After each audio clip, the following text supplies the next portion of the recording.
We are live. We are finally back. We are finally back. I repeat, we are finally back. We are finally back in the position to be able to compete for championships again.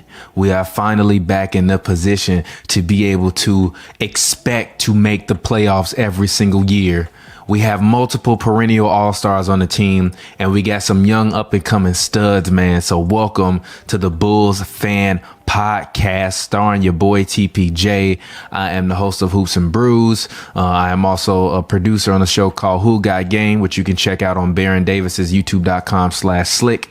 You can also check out Hoops and Brews and Hoops and Brews Happy Hour on HNBmedia.com, as well as on youtube.com/Hoops and Brews. Make sure if you're watching right now, you drop a like on said video, as well as drop a comment below on what you think your predictions for this Bull season is going to be. Very, very excited for what is about to happen. So let's go ahead. Let's hop into the action. So let's get to the hot topic of the day. We already know Lonzo Ball is now a Bull, signed and trade with the New Orleans Pelicans. It's official. Zoe is a Bull. I believe it's 3 years, $85 million, which is absolutely amazing for Lonzo. Absolutely amazing for Lonzo. I'm glad because LA, I live in LA. They didn't really treat my mans with the respect that he needed. And I understand why you trade for Anthony Davis. Same reason why the Lakers won the championship last year, because he was the best player until he got hurt. The Lonzo Ball signing is huge for the Bulls. We have not had a point guard since Derrick Rose played for the Chicago Bulls. I repeat, we have not had a real point guard since Derrick Rose played basketball for the Chicago Bulls. And we haven't had a consistent point guard since one Kirk Heinrich, who was drafted in the 2003 draft. We haven't had one that was consistently a good point guard. And actually, we haven't had one that's been an all-star since D Rose. And before that, I can't remember the last Bulls point guard that was an all-star. Might have been BJ Armstrong maybe 1 year, something like that. But signing Lonzo brings 14.6 points per game, which I expect to be around 15 to 16 next year. 4.8 rebounds, which I expect to actually jump by about 2. And Lonzo, I think, is going to get somewhere around 6 to 7 rebounds a game next year, because I think the Bulls will go small with the lineup of DeRozan, Patrick Williams, Zach LaVine, Lonzo, and then Vucci Main at center, obviously.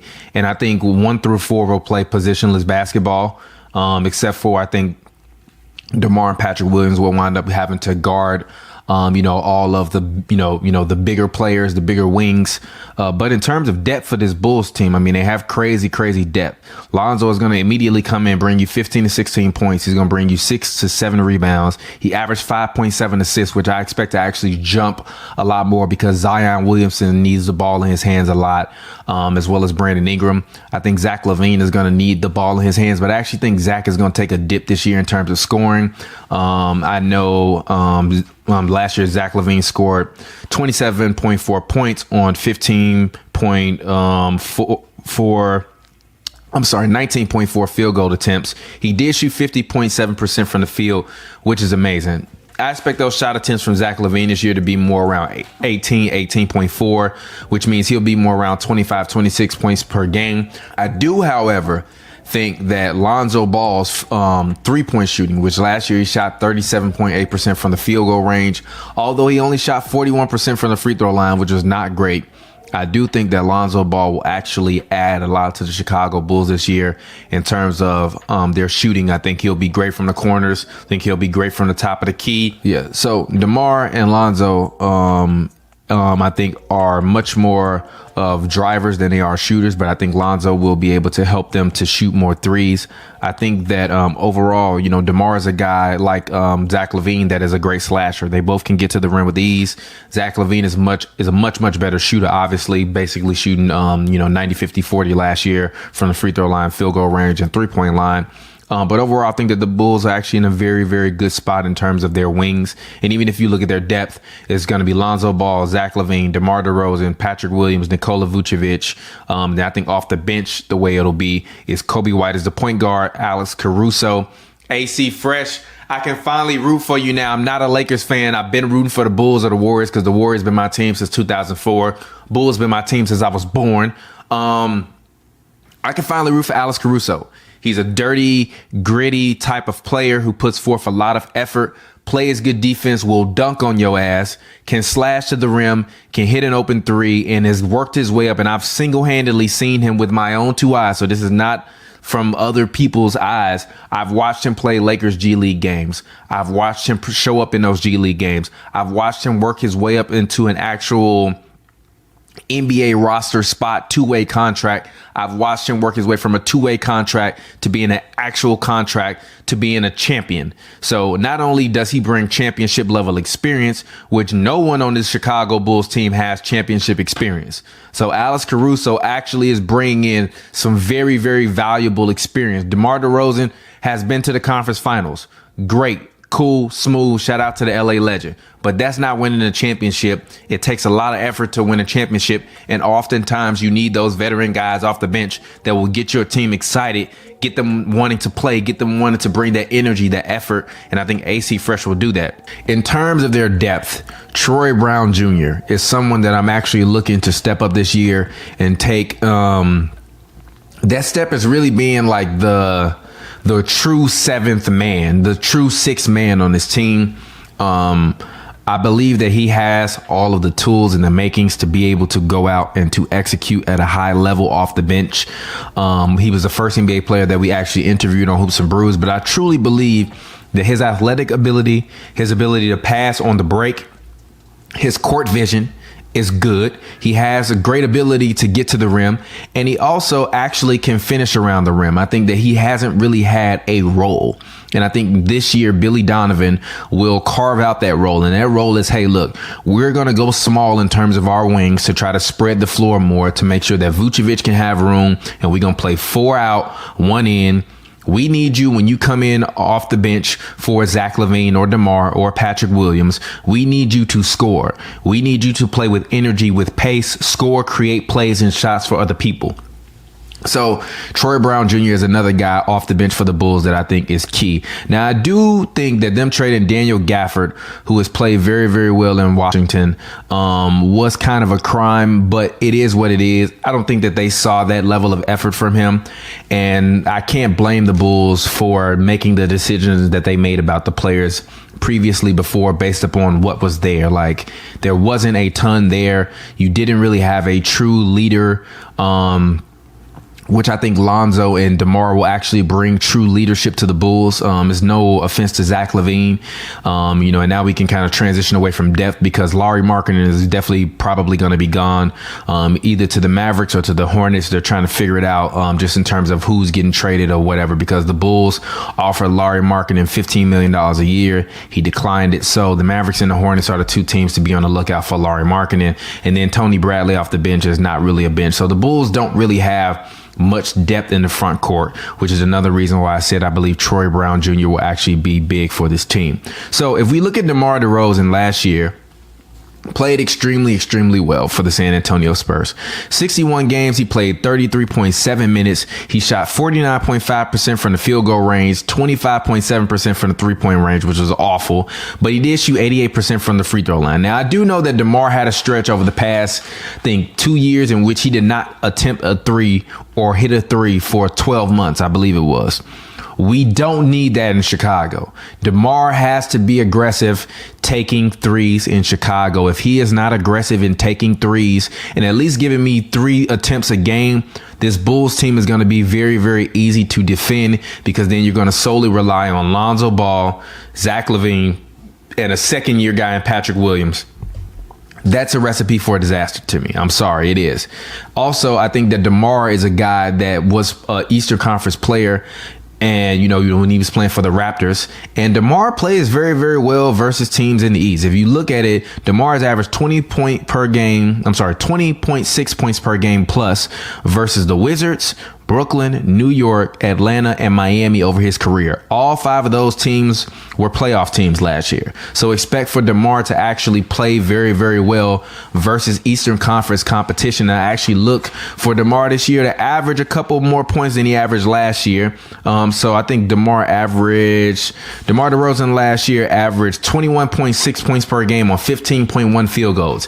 That is incredible. I think DeMar will actually wind up averaging around 23 this year, on about 17 field goal attempts. And I think Vucevic actually will take a step back. He'll probably take about 17.5 to 18 field goal attempts a game. And rather than averaging 21.5 points per game, I look at Vucevic as being more of a 19 to 20 point per game scorer this year on a higher field goal percentage. Last year, he only shot 47.1% from the field goal range. I believe that this year he'll be more around that 49 to 50% mark, which is what you want to see.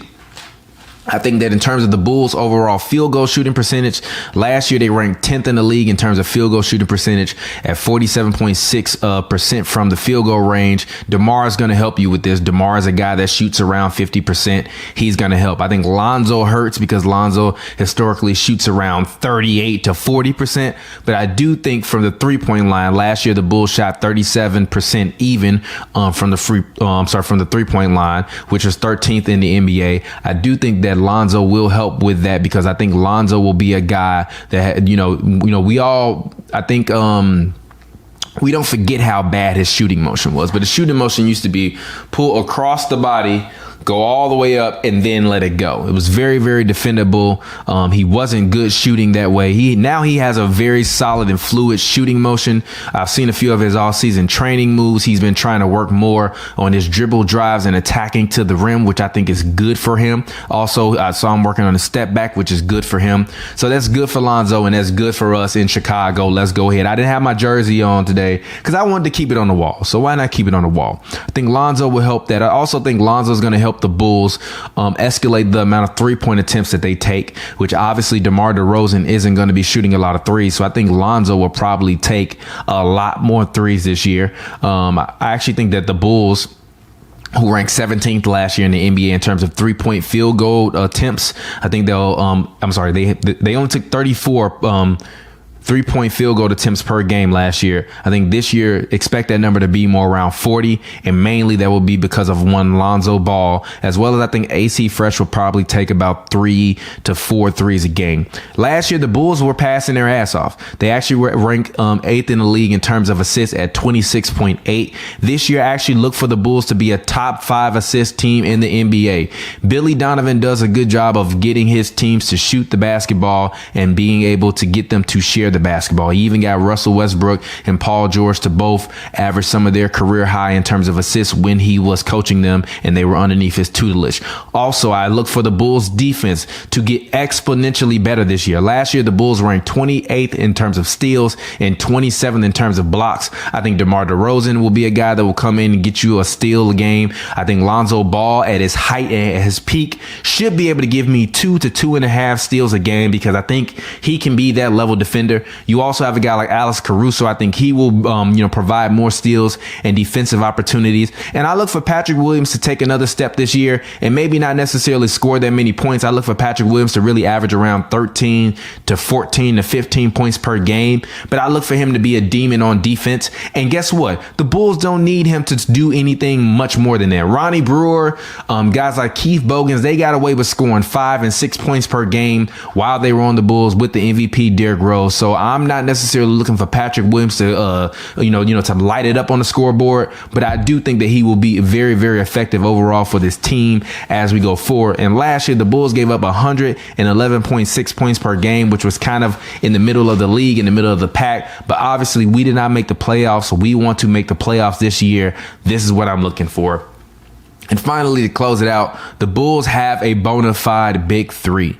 We have a big three, and really, I think we have a big four, right? I think we have a big four. I think the Bulls have a big four with Zach LaVine, DeMar DeRozan, Vucevic, and Lonzo Ball. I believe that Lonzo Ball has never been coached by a coach that actually believes in him, and I think that the closest thing we've gotten to Lonzo Ball being coached by a coach that believes in him was Stan Van Gundy, and Stan Van Gundy couldn't survive more than 1 year in New Orleans as the head coach. So as we move forward, next year, I already told you, I'm looking for Lonzo Ball to come out and give me at least 15 to 16 points per game. Give me at least 6 rebounds to 7 rebounds a game. Give me at least 7 to 8 assists per game next year on 45% shooting from the field goal range. And as long as he can shoot 39% or above, or 38% or above from the 3-point line, that is a vastly successful year for Lonzo Ball. And if the Bulls go where I think they can go, which I'm taking the Bulls right now, you can book it. They will be the number 3 seed in the NBA. They will win 50. The Bulls will win 53 games this year. They will be the number 3 seed in the NBA next year. And I believe that the Chicago Bulls will get to the Eastern Conference Finals, because I look for Brooklyn to be number 1 seed. I look for the Bucks to be the number 2 seed. And I look for the 76ers actually to be the 4th seed, because I think that they will take a step back. And if they don't take a step back, I look for either the Bucks or the Nets to take a step back. But one of those teams will not be the 3 seed next year. Then the 3 seed will be the Chicago Bulls with their big 4. And I think we could wind up, especially with as much star power, as many national television games as we should get next year. We should at least get 20, Adam Silver. I'm talking to you. Please, big guy, help us out. Give us 20 national TV games next year. We got stars on deck. We ready to go. And I think that the Bulls will have a big 4. I think Zach LaVine will average 26. I think DeMar will average 23 to 24. I think Vucci Mane will average 19 and at least 10 or 12 rebounds a game. I think that both of Vucci Mane and DeMar will command the mid-range. I think Zach LaVine will be your long-range sniper and shooter, as well as, Zach LaVine will be a long-range shooter, as well as Kobe White off the bench. And I think that this team will play gritty. They will play dirty. If Zach LaVine wants to be who Pavi thinks he is, which Pavi thinks Zach LaVine can be an MVP one day, or an MVP caliber player. Pavi is my co-host on my show Hoops and Brews, or on our show Hoops and Brews, which we co-host. Trust me, he has to get better at being a defensive player and at distributing the basketball. And I understand Zach LaVine averaged a career high in assists last year, or was close to it, but I don't care. I need to see more. The thing that I didn't like about what I saw with Devin Booker in the finals was that he was unable to create shots for anyone not named Devin Booker. And he could give you 40, but he couldn't go out and give you 40 and give you 10. He couldn't go out and give you 40 and 8. And that's what I wanted to see from him. But I wanted to see it every single night. And if he wasn't scoring, which I believe he had a game in which he scored, although he did score 40 twice in the finals, he scored 20 in a couple of them games. And I believe he scored 10 in one game, or somewhere close to that. So you have to be able to do other things. People can say what they wanted to about Kobe, but Kobe made it a point. Well, okay, y'all want to tell me I don't distribute enough? I'm going to pass the ball the whole game to all these bums, and we going to see what happens. And we saw what happened. They lost. And then people was mad at Kobe saying he quit. He didn't quit. He had a point to prove. Zach LaVine, now you have pieces. There is no more I don't have the pieces. There is no more campaigns in the starting lineup. There's no more any of those G League guys. There's no more Cristiano Felicio getting $64 million from the Bulls. You have a squad. You have 2 other perennial all-stars and Lonzo Ball, who I think will be a generational talent, and I think will continue to. And actually, every episode, hot take of the episode, Lonzo Ball has 3 years left on his deal in Chicago. This is my hot take. Let me write this down. This is 8/21 hot take. This is my hot take. Lonzo Ball will finish. Let's go. Lonzo Ball finishes top 10 in MVP voting before his deal is up. All right. Oh, before. Sorry. Deal ends. All right. Lonzo Ball. Whoa, I'm spelling like an idiot right now. Lonzo Ball will be top 10 in NBA MVP voting before his contract with the Bulls ends. I said it August 2021. I'm going to put it up here on the wall. Every week we're going to add a new one. You can book that. Take that. Book that. Take that to the bank. Take that to the bank. And until next time, it's your boy TPJ.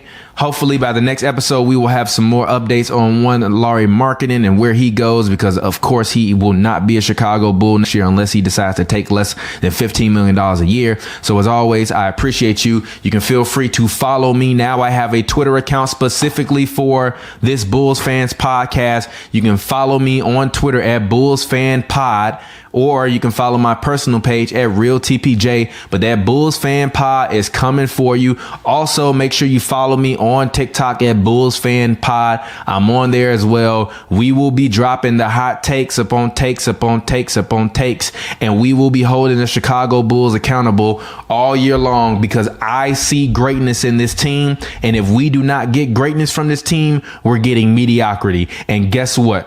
I don't believe that the Chicago Bulls is an organization that should hang their hat on mediocrity. When I was born, Michael Jordan, well, not the year I was born, but the same decade I was born, Michael Jordan delivered 6 rings to the Chicago Bulls. We have not gotten to a finals or gotten a ring since. It is time to end the mediocrity.